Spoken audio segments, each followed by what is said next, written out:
ito po ang ating Microlite 2-fold twin stroller.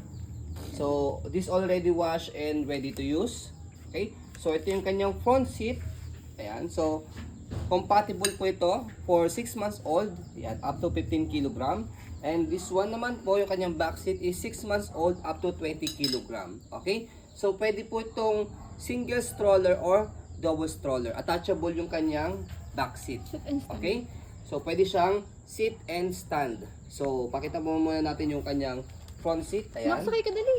Ito yung kanyang canopy. Ayan. Wala po itong faded, wala siyang discoloration. And then, ito yung kanyang pagkakaupo. Fix po siya nakaganyan. 5 harness, wala po siyang putol. Ayan. Okay. And then yung kanyang footrest, tapakan ng paa. Sakay ka na, baby. So, for example, ito yung baby namin. For demonstration, 4 years old, 14 kilogram. Ayan. Okay. Fit na fit ka dyan ah. Okay, saktuhan lang po yung kanyang height. 40. Ayan. So, okay na, baby. Thank you. Dito ka naman sa kabila.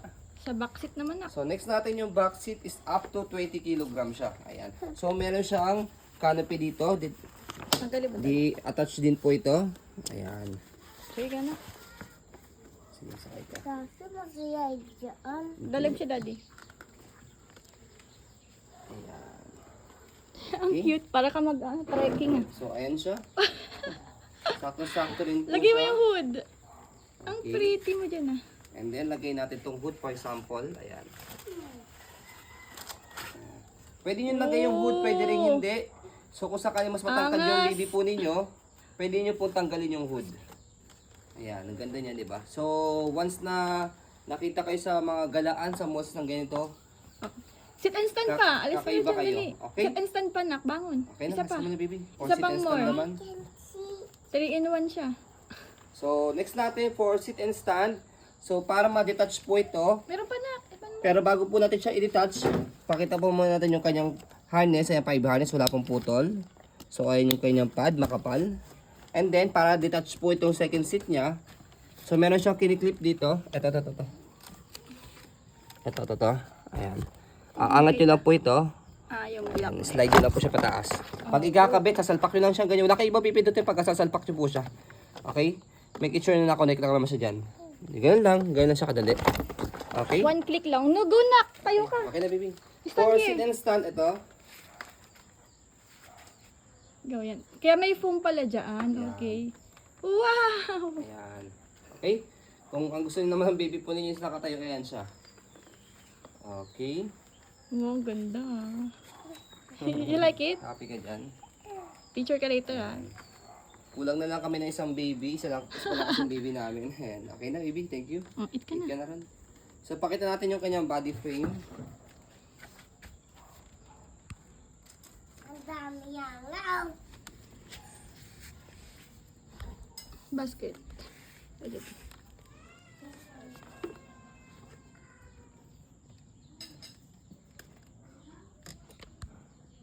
Ay, mahal na to ah. Pag binili nyo. Condition. Ito, lockable to. Tama ba? Lockable ba siya? Oh, lockable siya. So, next natin, ayan yung kanyang... Okay na okay yung body frame niya, makinis ha. Then yung gulong niya, ayan. Okay. Malaki yan. Ayan. Mic. Ayan, okay. Microlite pala, hindi micro. Micro light. Ayan. No damage naman, di ba dad? Meron lang ito sa part na to. Okay. Pero to di naman siya big deal kasi ina-stop siya paloob. Yan. May tendency talaga siya na magka-issue dito dahil ano yan, tawag ito pagka ino-open sa pino-fold yung canopy. Ayan. Ano mapasok? Canopy lang naman siya, pero yung body, hindi naman siya connect Hindi. sa body. Ayan. Kasi papasok lang naman siya. For example, nag-loose siya ng ganyan. Papasok nyo lang siya. Ayan. Yan lang. Okay. Kaya hindi po siya big deal. Okay. Ayan. Okay. Canopy lang naman yan, kahit wala naman kayong canopy. Ayan. Saka hindi naman siya sira. I mean damage talaga. Go, handle. Itong handle, di ba, adjustable din siya sa height? Ano? Sige. Nahihiga. 6 months semi-recline. Tapos, ayan, pakita mo yung kanyang side ng body frame. And then, yung kanyang front seat, ayan. So, natitilt pa siya pababa. Si semi-recline pa siya, kaya pwede siya pang 6 months. So, ito siya.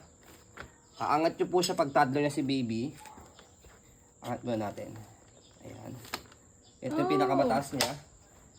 Oh. And then, toddler seat na po ito pagka semi-recline for 6 months old. Pull down nyo lang po itong dalawa. Makita nyo naman siya mag-slide down. Ayan, yung pinakasagad niya. Nahihiga. Good. Okay? So, next natin, ayan, sa pag-fold po sa kanya. Single stroller muna.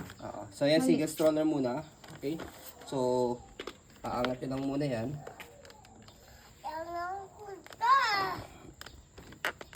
Ayan. Tapos ito, ibababa nyo po siyang ganun. Ayan. Okay? So, ayan siya, for single stroller. Tapos ito po yung stopper niya. Ayan. Angat baba nyo lang po ito. Be careful. So, ayan. So, ayan siya for single stroller. Okay? Pag And then, i-fold. kapag i-extend nyo po ito, o i-fold muna natin yung kanyang stroller. So, press natin to and then lift up. Ayan. Tapos, press po ito. Ayan. Tapos, kukompress nyo siyang ganyan. May And lock then, din. meron siyang lock kasi dito. Ayan. Once na ayos yung gulong po niya sa harapan, ayan. Dapat yung gulong niya ata.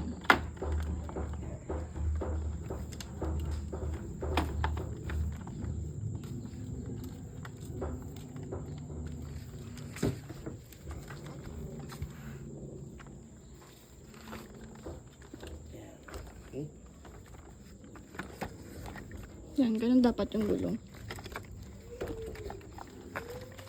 Sa video sa YouTube, kailangan nakaganyan yung gulong niya. Kaya siya lockable. Tapos para malak nyo siya dyan. Yan. Yan, lock na. Yan, mas compact. Adjust nyo lang yung gulong. Nakaharap dito yung Can gulong. stand alone din, oh. And then kapag inopen po siya, may note naman dyan, di naman po kayo mahihirapan. Ito, lift to open. Angat nyo lang po ito. Tapos, press, ito, pull down nyo po siya. Firm, malakas. Sa pinakasagad po ninyo, yan. Once na nag-snap siya, yan, naka-straight na po yung mga yan, ready to use na siya. Okay? And then, lagay natin yung kanyang sit and stand. So, press lang po dito. And then, yan, angat nyo lang po ng konti. Tapos, this one, yung kanyang sit and stand, baba nyo lang po siya.